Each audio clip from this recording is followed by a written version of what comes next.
Hi again. Just today I thought I'd do a little experiment. Now I'm old enough to have grown up shooting model kits on a 8mm camera. So, um, always as a kid, I wanted to make things more realistic and stuff, and I didn't really know all the tricks of the trade back then. But I think nowadays we have access to a lot more technology, and we can experiment a lot more, and we can learn a lot more. We've got the internet and a lot more people generally doing special effects work. So, anyways, I had the had Bing create this little um, image of just some model pieces. I typed in, asked it to make a model out of some stretched sprue and some various things. Put it in some smoke around it and stuff like that. And I wanted to specifically make sure it looked like a model kit and not like something real. But and I think we got that. I think this came from like a battleship or something. I'm not sure what it was. But I asked for Aztecing and Nernies and stuff like that on it. So, anyways, I just thought I'd use some filters here to try to make this more realistic. And I remember from Star Trek 3, they had that great looking space sock, and what they had done with that, and also with the Death Star and Return of the Jedi's, they shot it with smoke, and that really helped a lot. But also, I think they used a lot of blue lighting, and they superimposed in some like spotlights and that kind of thing. So, anyways, I'm gonna do some color temperature changes today on this and try to bring up the scale of this a little bit more. And we use the standard mode, and we'll play with the color temperature and see if we can make this look a little bit bigger without completely making it look like it's underwater. So, anyways, I forget this is like some kind of spaceship or something. We want to keep a little bit of that original color in there, obviously. Play with the tint a little bit.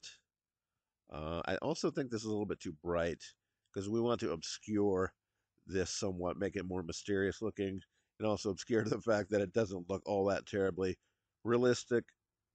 So I use uh, the curve tool. I'll just bring this down a bit like such. And now we have something that's a lot more menacing looking. I don't know if we improved the scale or the realism, but it definitely is more menacing looking.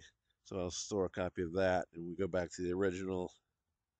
We can see, yeah, that was the original, and that is the touched up maybe. I've said it many times before.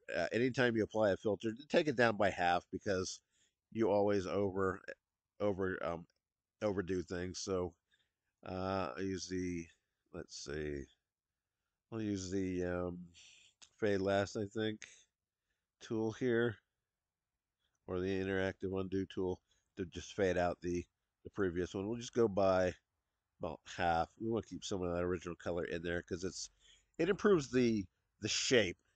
It enhances the shape of things when you have color, like you have red on one side, blue on the other side. It just brings out the shape of things.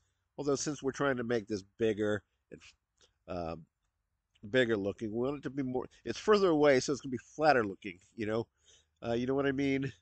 So we want to take out some of that shape. We want not like it's like right in your face because it's much further away. And also there's the effect of looking through atmosphere, in your mind, in your mind that you things that are far away have more atmosphere. So with that in mind, I'll also add a little bit of a light diffusion or maybe a soft contrast. Whew, that made it a lot more mysterious looking. That's too much. I'll take that down some, and I'll also do some light diffusion. And I guess I was playing with this earlier, but um, I'm already on the add mode instead of using the default mode, which is just greater than. I'll use the add mode. Take the gain down. If the gain was all the way up, it would be blur everything. But if you take the gain down, it'll only blur the most brightest parts of the image, like these spotlights here and these little bright spots there. We'll get the most of that. Most of that will get the blur. But anyways, tone mapping will remap that into a the current dynamic range. I'll hit. We don't want that fully all the way down. We want a little bit of bloom in there, but not much. We don't want things to look overly bloomed. All right, so I think we've accomplished what we set out to do. It's not completely realistic, but I mean, it looks a lot more massive than it did, I think, before. It looked like a model kit with some smoke on it. But you come down here, um, this looks much more menacing, much more, uh, the scale is much better. It's a little bit murky, so as I've said before, we will probably want to fade that out a little bit. We don't want to make it look like it's underwater, and maybe even put some of the original back in that just a little bit, so we still have some of that color. Okay, so that is it. Maybe I really think this gives you a little sharpening, but I don't want to get carried away with it because you can't really take a blurry photo and make it sharp without creating some kind of artifacts and stuff. But anyways, I think that is it. And again, a little bit more. Actually, taking once you've added so much blue in there, taking the saturation down just a tiny bit is a good idea.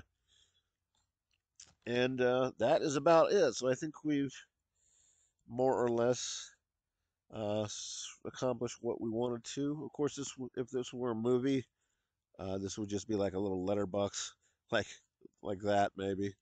Uh, but anyways, that is something to think about for another video. That's about it. That's it for now. Thanks for watching, and I will talk to you later.